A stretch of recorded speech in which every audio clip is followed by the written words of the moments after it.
Hello, lads and ladies, and welcome back for another video on the channel. Back with some more Sky Bet League 2 roundup this week in League 2. Thank you for your support so far. If you're a fan of League 1 or League 2 content, please give us a like. Let's try and get over 50 likes on this one. We're trying to grow our League 2 content. Today, our weekly guest is my mate Josh, who I did want to speak to him last week. I'm not going to say the reasons why, but he did something that, for me, wasn't acceptable. He's a Cheltenham fan. I'll let you work that out yourself. How are you, Josh? Okay, mate? Yeah, I'm very well, thank you, mate. How are you?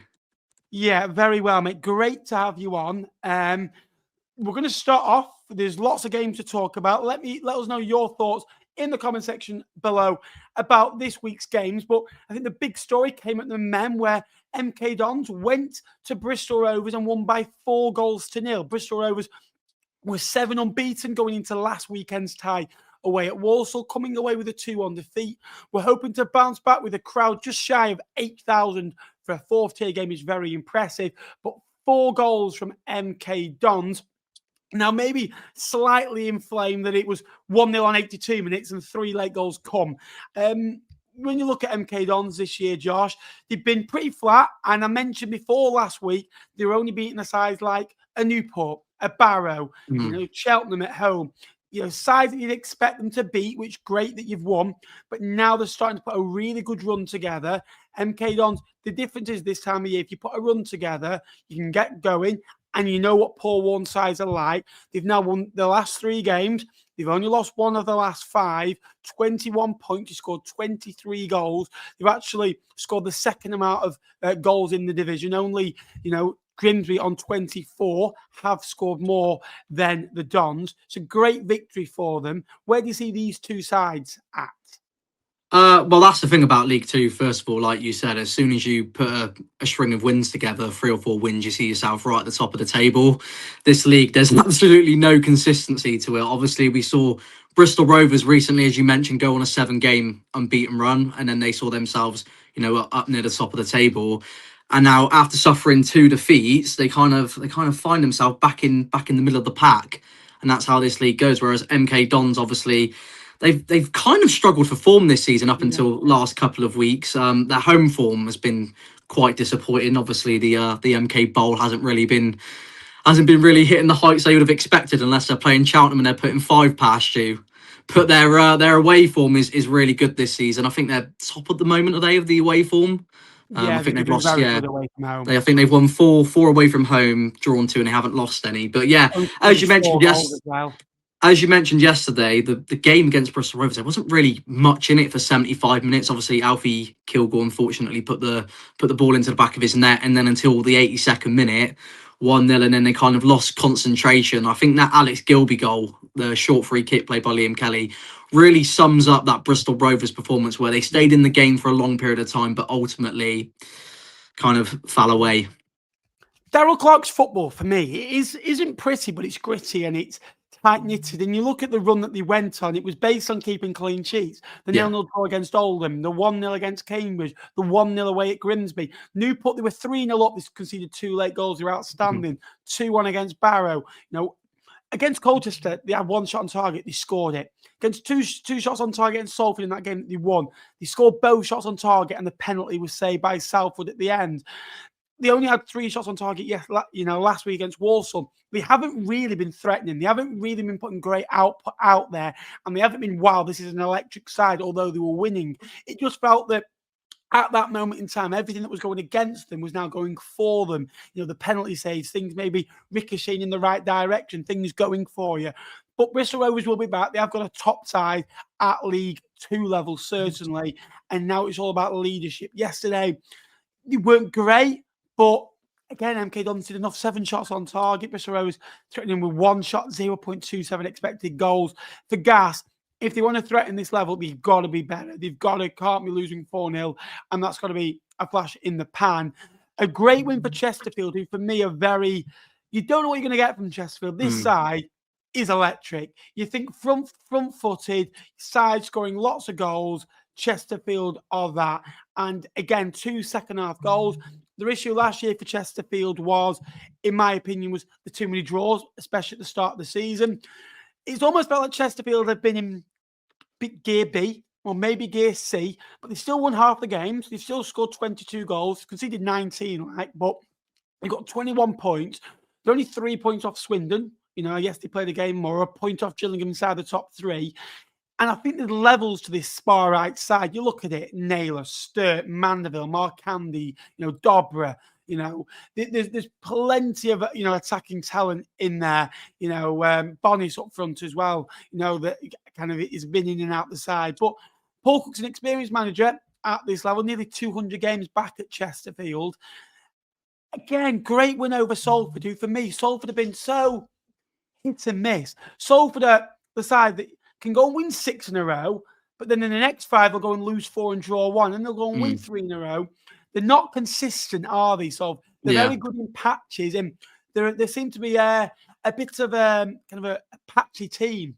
Absolutely, and this is a Salford side which I want more from personally. The earlier stages of the season, I thought they looked fantastic. Even when they played against us and they got a point late on, they absolutely battered us. Yes, we're a poor team, but that day they could have scored 5 or 6 goals. And as you mentioned, when Salford are good, they're great, but when they're not on it, they struggle, don't they? I think it's 3 losses in a row now after such a good start to the season. But then alternatively, speaking about Chesterfield, they're kind of a similar team as well, where if they're on it, they're great, and if they're not on it, then they're conceding 4, 5, 6. They've even conceded 7 this season, obviously not in the league, but you never know what you're going to get with kind of either of these sides. And it was a game which I looked at on Saturday, and if you were a neutral, if you're going to place a bet on this game, I wouldn't even have known who you would have went for. Yeah.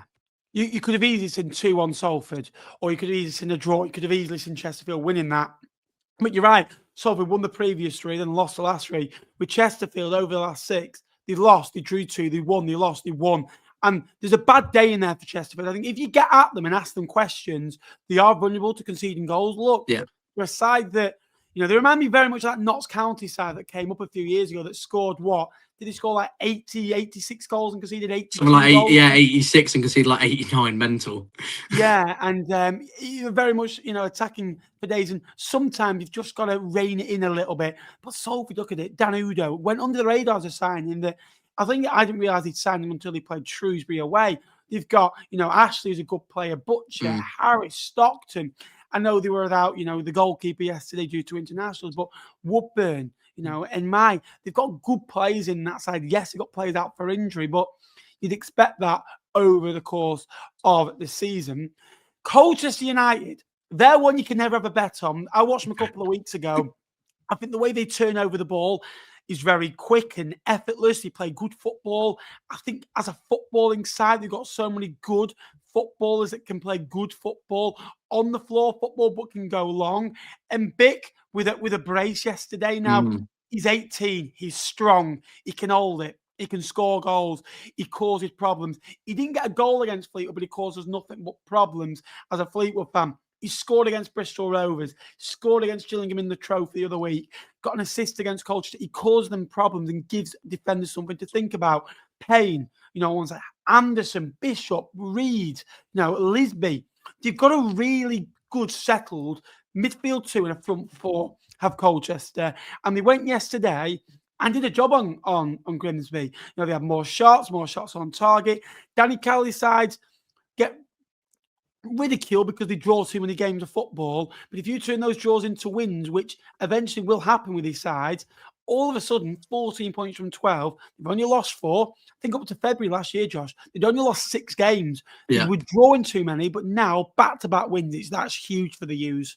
Yeah, I feel like genuinely with Grimsby and Colchester, I'm staring at identical seasons from last campaign and how they started. Grimsby, they're a good side, but a little bit inconsistent at times. And then with Colchester, also another very good side in their own right, but have started slow, as you mentioned. But they don't lose many, and they stay in games. And when it's clicking, they can put a few wins together. Like I said earlier, they start to shoot up the table. Yeah, I agree. Where do you think this next step is for Grimsby? Because they had that day at Salford last week, and I thought this is certainly for League One. That they've got a great settlement, good squad, goals in them, good manager, good fan base. But then they have that odd off day. Bristol Rovers at home. It's normally coming off a good result. I Yeah. feel. They beat United, didn't they, on penalties? They lost to Bristol Hmm. Rovers the next week. They beat Salford. They're coming back and lose. It's that consistency now. Yes, you are a good side. Grimsby now are all of a sudden one of the better sides in this division after not being there. But there's a bad defeat in there. They lost 3-0 to Barnet, but then go and beat Cheltenham 7-1 and go to Salford and win. And it's like, it's just that little bit of, like you say, inconsistency. There's only been a couple of games where I think Grimsby have been bad. They've lost 3 games, still plenty of work to be done.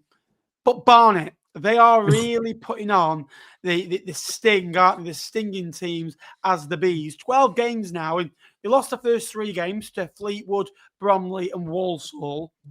But since then, 6 wins, 3 draws, 1 defeat in their last kind of 9 games. 6 wins, 2 draws, 1 defeat in the last 9, taking 20 points is huge. Dean Brennan is a feisty character. He won't mince his words. He's getting a reaction. He went to Tranmere yesterday, got a good victory, 14 shots at Tranmere's goal, 4 on target, didn't concede a shot, another good away win. Barnet have been to some tough places this year and won. They've gone to Crewe and won. They've gone to Tranmere and found a way to win the game of football. They went to Swindon and won. They went to Cheltenham and won, where, let's be honest, everyone was beating Cheltenham back then. It's just some teams just can't find a way. Lancashire clubs, Aki and Fleetwood. Where do you stand on Barnet? Because these sides that have come up, Oldham and Barnet, they've had decent starts. Yeah, well, you can see looking at Barnet that this is a team who have played together for a good amount of time, and the fact that they can go away to established League Two clubs and go and pick up clean sheets, go and pick up 3 points. They're second at the moment in the away league standings, and I think they're a very well organised side, but also they've earned the right to play and they play good football. That being said, looking at Tranmere, it's similar to last season. I think Tranmere they just look such a poor side, and I don't know what it is. I don't know if it's potentially with the the takeover looming over them, looking for new investment. But I'm looking at the core of that side. I'm looking at Ironside, Patrick, Smallwood, Smith, Norman. That's a good core, and something just isn't clicking there at the moment. It felt like last year Crosby went in there, did a good job of stabilising them there. Look, 10 wins, 10 draws, 7 defeats in all competitions is a good record. But I watched him on that touchline. It was so intense of just keeping them up. Got to keep winning. Because when he went in, it looked like it was, but Carlisle picked up wins. Morecambe was starting to pick up wins around the kind of 10 games to go mark before Morecambe and Carlisle eventually just fell into the trap. And it felt like a very short-term appointment. And when managers do that, the next season of building something, you look at the likes of John Sheridan, Dino Marmria, Simon Grayson type of figures that over a long term these days you don't really want to trust. And this is not on Andy Crosby. I think this has been on recruitment, that they've not able to attract the players that Tranmere should be attracting. The ownership in the background is an issue. Clubs that have ownership issues, I think Gab Sutton and Ben Bloom all judge on on clubs and how they ran off the pitch on it. And Gab Sutton put Fleetwood bottom because of that, and he was spot on to do so. Whereas look at Tranmere, their minds is not on the pitch, their minds are off the pitch, and that is an issue right now. And I said last week, I think that sides that draw a lot will either go on a bad run or a good run, and I'm more tempted for Tranmere to go on a bad run. Yeah. 2 wins in 11. If they'd won that yesterday, you'd be saying, well, Tranmere sat on 14 points after 11 games with a game in hand. They'd won 3, they've drawn 5, and they've only lost 3. And they're solid and they're hard to beat. Now you're saying this Tranmere side can't win a game. That has got to change. I do think they've got good quality. I just don't think there's anything out there that makes me go, wow. There's no X factor. There's good core. There's a solid group.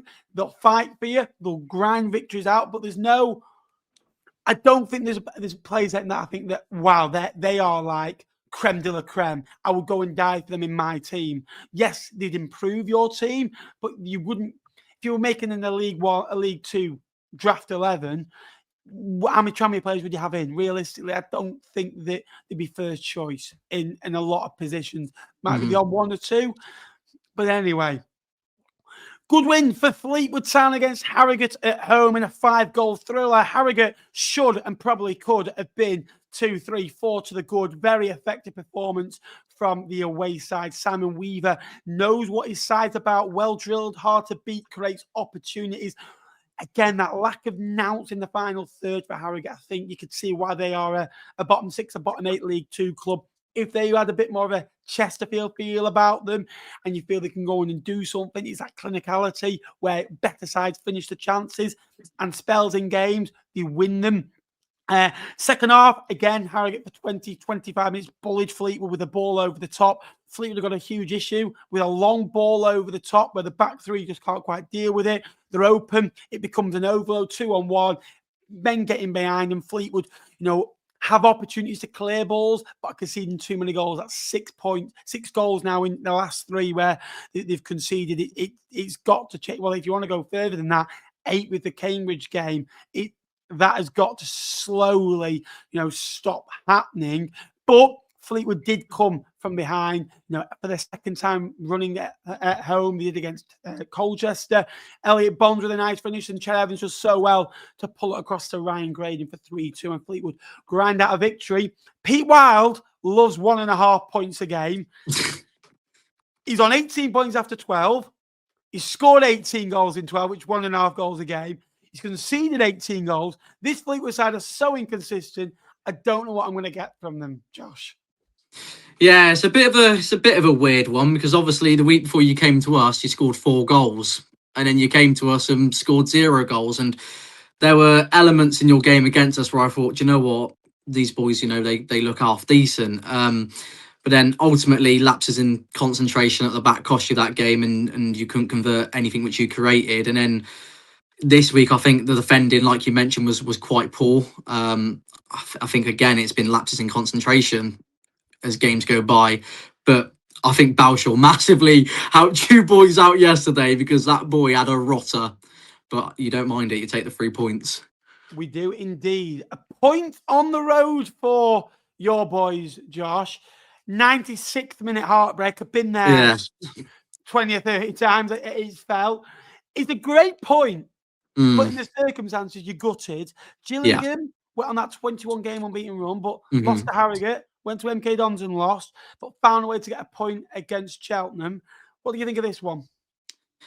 It was a typical Gareth Ainsworth side.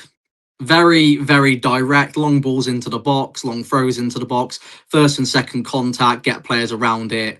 We conceded a lot of chances. I think they recorded something like 30 shots on goal.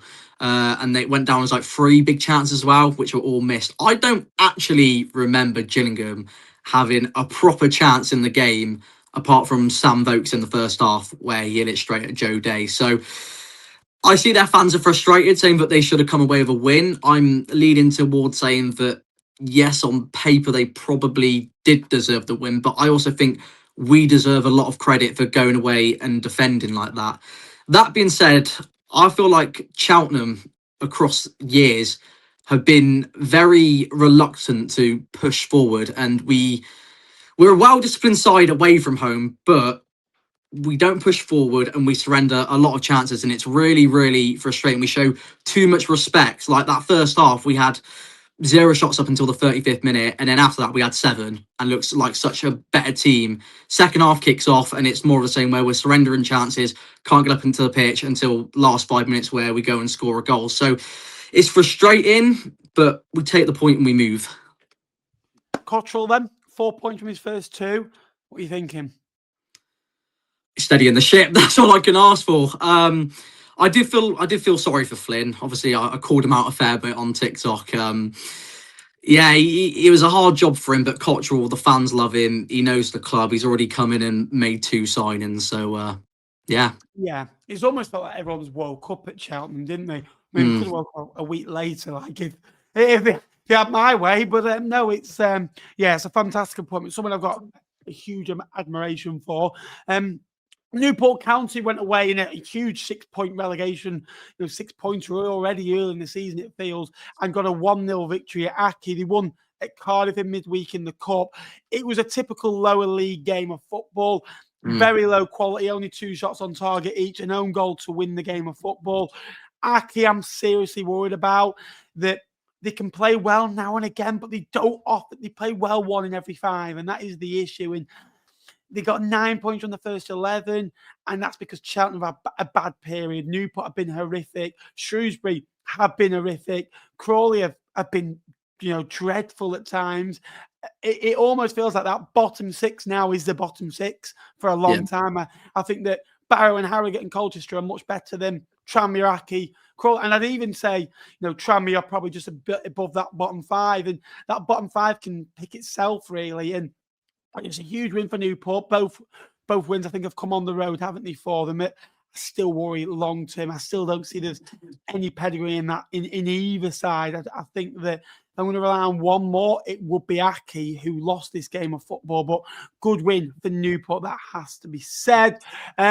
Crawley 1, Walsall 1, Josh. Points are shared. Good point for Crawley. Walsall, they're disappointed that any game they don't win these days. But again, it's got to be that mentality of any point away from home is sometimes a good point.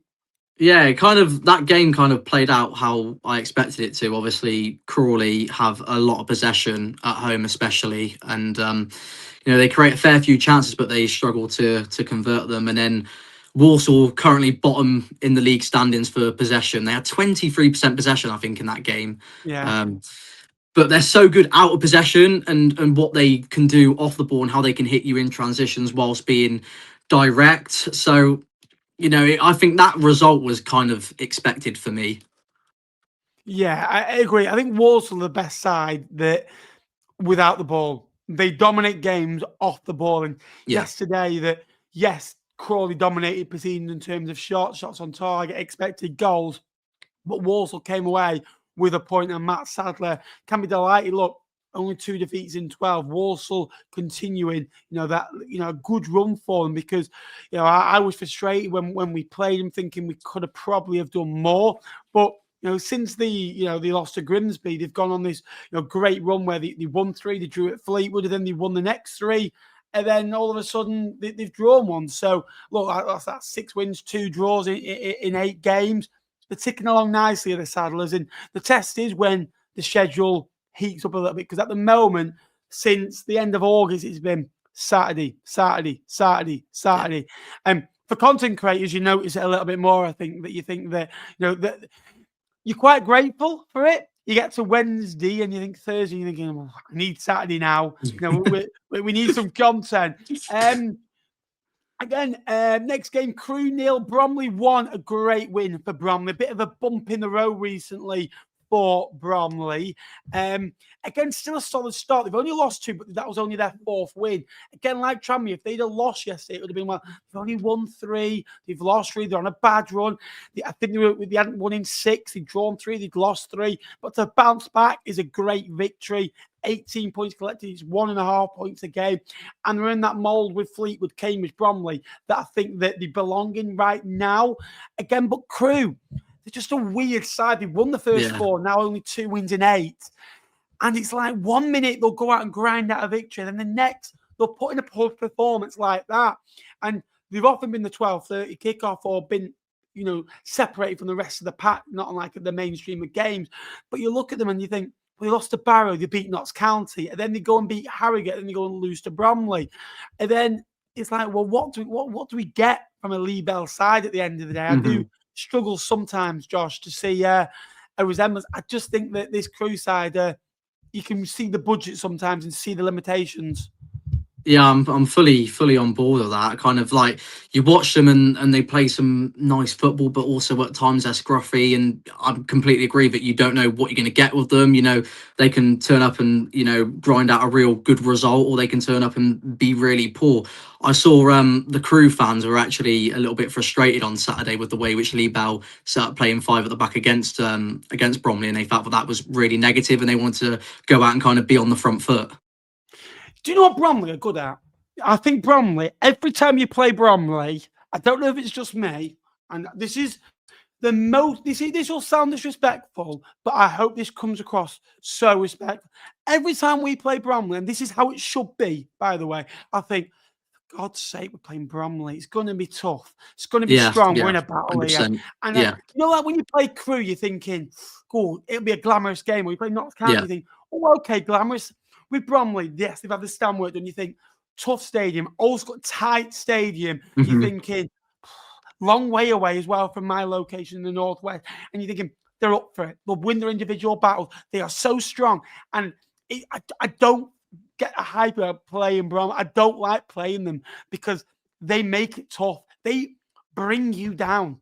That is the best thing. They make sides worse than what they are because they are effective at what they do. And that is the biggest compliment I could give. I think Bromley are the most effective team at what they do in this division. Have they got the best quality? No. But I think they've got good quality. I think their team is very underestimated. And like Harrogate, everyone will say, say Notts County, Bromley at home, should got to win that. They don't really look at what Bromley are good at. They just think Bromley or Harrogate at home. You're thinking 3 points.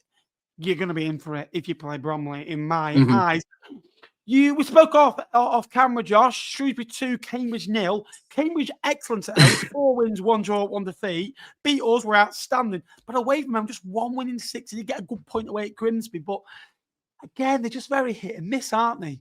Yeah, and I said to you off camera that for some bizarre reason I ended up watching the full 90 of Cambridge versus you boys, and I thought they looked really, really decent in that game. I thought they played some really nice football, and I looked and thinking, do you know what, this could be a side which is, up there come the end of the season. But yeah, away form is honking, and just that game in general against Shrewsbury. Shrewsbury won't mind it, but looking at it as an outsider, that game looked dreadful. 10 shots in total. Shrewsbury scored their 2 shots on target, I think it was, and they had 2 shots in the first half and didn't have a shot until like the 70th minute. So, I think we'll quickly gloss over that one, Ben. Barrow nil or Oldham nil? Oldham nil, Barrow nil on Sky, R5. What can possibly go wrong in a League game on Sky? These half 12s and half. I don't mind an R5 kick up, but these half 12s and half 5s, I'm like, come on now. Oldham, defensively, so strong. I don't think any side have conceded less goals than them. I think Walsall conceded 10 in 12, and then Oldham have conceded 9 in 12. Oldham are so tough to play against. They are fit, they're strong. They've only scored 10, but they've only conceded 9. They've drawn 6, they've won 3, but they've only lost 3. And I feel like this is, if Oldham stayed here, it's a good season for them back in the Football League, and it's a platform. Will these players be there in 18 months when Oldham want to start to push on back to League One? I don't think so. They are probably mid-table players, but there's some quality in there. And Mellon's come in and added a few goals. Tom Pett is a great player at this level. Phenomenal player. Yeah. For Fort Vale and Cheltenham, outstanding. Oh, Lincolnshire as well. Robson, Ogle, Hudson, they do the job. They're effective in the front-footed. Really like that about them. For Barrow, I really like Andy Wing. I've got a bit of a soft spot for Andy Wing. Rob Kelly's gone back in, who, as a man, with me at Fleetwood, he was honestly outstanding. I was only a young lad at the time, and I remember being at a game and I wasn't feeling myself. I was a bit poorly at one of the games.